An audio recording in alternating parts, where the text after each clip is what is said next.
अस्सलाम वालेकुम everyone, welcome back to my channel all in one education. तो आज हम अपना कंटिन्यू करेंगे फाइनेंशियल अकाउंटिंग। लास्ट वीडियो में हमने अपना चैप्टर 2 का आखिरी क्वेश्चन किया था 2.4। तो आज हम सॉल्व करेंगे चैप्टर 3 का 3.1।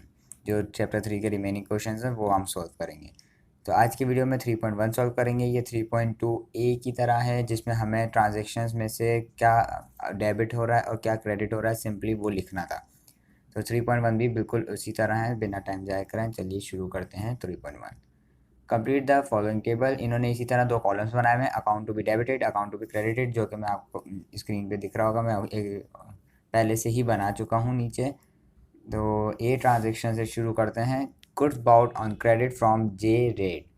तो जे रेट से इन्होंने कुछ गुड्स बाय किए हैं क्रेडिट पे, यानी कि परचेज हुआ है, क्योंकि यहाँ पे गुड्स की बात आ गई है। पिछली वीडियो में मैंने आपको बताया था जब गुड्स का जिक्र होता है जब हम परचेज और सेल्स को बीच में लाते हैं। तो goods bought on credit from J Rate. तो सबसे पहले हमारे यहाँ पे डेबिट क्या हुआ है, गुड्स, यानी कि हमारे यहाँ पे परचेज हुआ है। ठीक है। और क्रेडिट हमारा क्या होगा, जे रेट, बिकॉज जे रेट को हमने अभी कोई पैसे नहीं दिए हैं, वो हमारा क्रेडिटर है, हम उसको फ्यूचर में देने वाले हैं। तो ये थी ए ट्रांजेक्शन। उसके बाद आ जाते हैं बी पे। Goods sold on credit to B Perkins. B Perkins को हमने जो है कुछ चीज़ सोल्ड की है, गुड्स सोल्ड किए हैं, और वो भी क्रेडिट पे, यानी कि वो हमारा डेप्टर है, उसने अभी हमारे को पैसे नहीं दिए हैं। तो बी पर्किंस को मैं डेप्टिंग वाले साइड पे लिख लेता हूँ, बिकॉज वो अभी हमें पैसे देगा। क्योंकि जब भी कोई हमसे उधार पे लेता है, जब हमारी लाइबिलिटी किसी के ऊपर होती है तो वो हमारे डेबिट साइड पे आता है।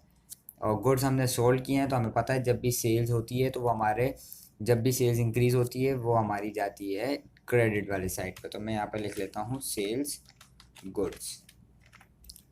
उसके बाद सी वाले पे आते हैं। तो vans bought on credit from H Thomas. H Thomas से कुछ वेंस बाउट बाय किए हैं क्रेडिट पे। तो सबसे पहले वेंस हमारी आ जाएंगी यहाँ पे डेबिट वाले साइड पे। देखिए यहाँ पर भी बाउट हुआ है, लेकिन यहाँ पे वेंस हुई है, यहाँ पे गुड्स का जिक्र नहीं है, इसलिए हम यहाँ पे परचेज नहीं लिखेंगे। हम यहाँ पे सिंपली आइटम का नाम लिखेंगे। जब गुड्स आता है तो हम जब जो है परचेज और सेल्स को बीच में लाते हैं। और एच थॉमस को हमने कुछ भी नहीं दिया अभी, तो एच थॉमस हमारा क्रेडिटर है, तो मैं इसको क्रेडिट वाले साइड पे लिख देता हूँ। डी पे आते हैं। गुड्स सोल्ड, अ चेक बीइंग रिसीव्ड इमीडिएटली। तो इसमें ये बता रहे हैं कि हमने कुछ गुड्स बेचे थे और उसके हमें जो चेक के ज़रिए अमाउंट है फ़ौरन मिल चुकी है। तो यानी कि हमारे बैंक में पैसे इंक्रीज़ हुए हैं क्योंकि उसने हमें चेक दिया है। और हमने सेल्स किया है, तो मैं यहाँ पे सेल्स को लिख लेता हूँ। उसके बाद ई वाला पार्ट देखते हैं। तो ई पे लिखा हुआ है गुड्स सोल्ड फॉर कैश, यानी अब अभी हमने जो है पहले चेक के ज़रिए चीज़ सोल्ड की थी, कि हमने चीज़ बेची है और उसने हमें चेक दिया है, लेकिन अब हमने जिसको चीज़ बेची है उसने हमें कैश दिया है।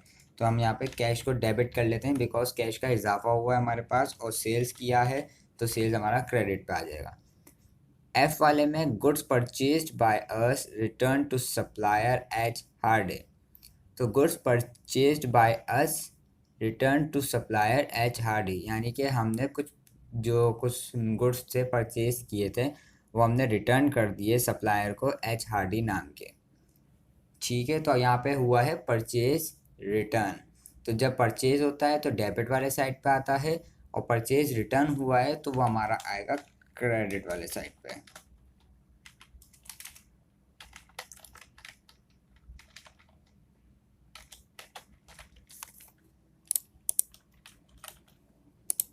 और एच हार्डी जो कि हमारा सप्लायर है उसको हमने दिए हैं, वो हमें उसके बदले कुछ पैसे वगैरह कुछ देगा, तो हम उसका सिंपली नाम लिख लेते हैं, क्योंकि यहाँ पे हम मेंशन नहीं है कि उसने अभी हमें पैसे दिए हैं या क्रेडिट पे था, जो भी है।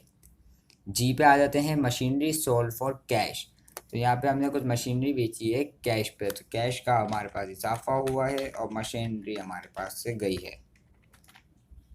H goods sold return to us by customer J Nelson.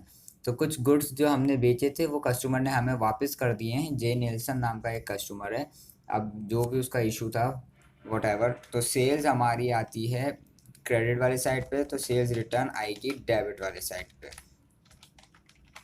और जे नेल्सन हमारा कस्टमर, उसको हमने पैसे देने हैं जो कि हमारे क्रेडिट वाले साइड पे आएंगे। अभी दिए या नहीं दिए या क्रेडिट पे है, जो भी है वो हमें मेंशन नहीं है, तो सिंपली हम उसका नाम लिख देते हैं। आई वाले में goods bought on credit from D Simpson. D Simpson से इन्होंने कुछ गुड्स वापस बाय किए हैं, यानी कि परचेज किया है, और क्रेडिट पे लिया है, तो मैं उनका नाम लिख लेता हूँ, डी सिम्पसन। आखिरी transaction J, goods we return to H Forbes, goods we return to, यानी कि हमने रिटर्न किया है एच फोर्ब्स को, यानी कि यहाँ पे परचेज रिटर्न हुआ है, परचेज रिटर्न, और एच फोर्ब्स उन बंदे का नाम है जिसको हमने रिटर्न किया है। तो ये थी आपकी ट्रांजेक्शन्स 3.1 की जो हमें रिकॉर्ड करनी थी, डेबिट और क्रेडिट बताना था। आप सामने देख सकते हैं, पूरा सवाल आपके पास सॉल्व है, अगर आपको कहीं प्रॉब्लम आप पूछ सकते हैं। तो इसी के साथ 3.1 कंप्लीट होता है। नेक्स्ट वीडियो में हम अगला सवाल करेंगे 3 का जो हमारा रह गया है। तब तक के लिए अपना ख्याल रखें, चैनल को सब्सक्राइब करें, बेल आइकन को हिट कर दें ताकि जब वो वीडियो है उसका नोटिफिकेशन आपको आ जाए। तब तक के लिए अल्लाह हाफिज़।